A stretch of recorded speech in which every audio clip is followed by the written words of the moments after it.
afternoon, welcome back. It's a beautiful fall day here. The sun is finally out.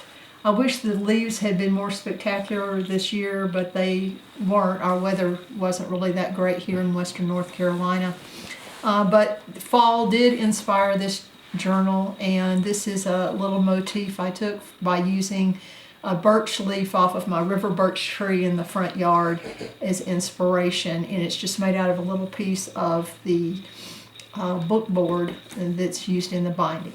It's a full leather binding with faux cords, and one of the things that I've been really working on quite a bit is doing the two-color headbands, and I finally got it where I can have nice front little beads on it. And the other thing I've been experimenting with is edge coloring.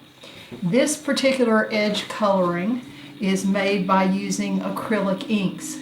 The copper was, when I put it on, was too garish, so I mixed it with a little bit of red because it's had some red undertones, and that gave the color that you saw on the edges of the book. There are 5 different papers in here. The first is marbled in paper, which I do my own marbling. And then there are Digi prints. This is actually a Digi print of some of my previous eco printing. But I do have actual pieces of eco print paper in here. There's parchment paper, and then there is a printer's paper that I dyed with parsley. So those are the kinds of papers that are in this book. It is a writer's journal, so there's not bunches of embellished things except for the Digi embellishments. This kit is by Vectoria Designs, and it's their watercolor wildlife. I'll have the link below the video in case I got the name a little bit wrong. But I'm going to go pretty quickly through here because you can see this is the green parchment paper, and here is the parsley dyed paper. And I'll get to some of the eco print here. And this is my eco print paper. I don't know if you can see it, but it's got more of a texture, and it has a totally different feel from the other papers. When you're binding like this, if you're starting to experiment with more tight bindings, I will warn you that the rounding and backing for this book are more difficult because of the differences in the weights and the textures of the paper. Also, the edge coloring became an issue because when I sanded the edges to get them flat to put the color on it, this paper that has been boiled to be eco printed did some funky stuff. Let me see if I can get it into focus here, where you can see that when I sanded it, it never really got smooth. It stayed kind of rough, and when the ink hit it, it actually, just like when you first paint a wood piece and it gets all these little burr kind of things on it, it did that to me. But anyway, that's the kind of journal it is. I think this watercolor kit by Vectoria Designs is one of Tina's best kits that I have enjoyed.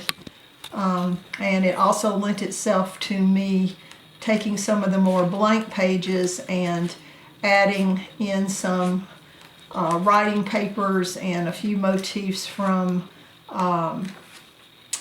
like this one, from the Graphics Fairy. This is a piece of writing paper, digital writing paper, and deer from Graphics Fairy to add some more pages, so I had a little bit more variety in the pages. I also, if I can find it quickly, I'm not going to bore you with showing you things that are too much alike, but somewhere in here, I've been out to see the elk, the wild elk here at our Cataloochee area, and I actually photoshopped in one of the elk, but I can't find it right now. That's okay. One hint on the false bands. These are made out of little strips of leather, and leather is very difficult to cut in little strips because it likes to stretch.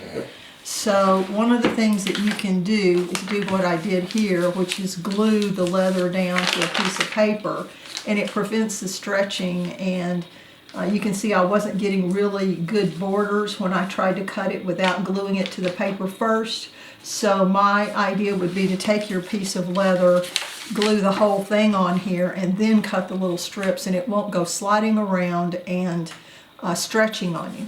The other thing to know about these alcohol inks, I elected not to do it on this book, but I was practicing beforehand putting leather over this little motif and seeing if the veins were deep enough and would show up. And you have to do some of these things when you're experimenting. But this has yellow, red, and copper on the leaf and some burnt umber alcohol ink down into the groove. And I think that would look equally as well if I had ended up having enough of this lighter green leather. To do that, I probably would have colored it, but I liked this really dark leather. Just by burnishing over this a little bit, it changed the texture and put a little sheen on it so that it stood out, and I didn't feel I needed that. So that's my book for now, and I hope y'all have a wonderful day. See you later.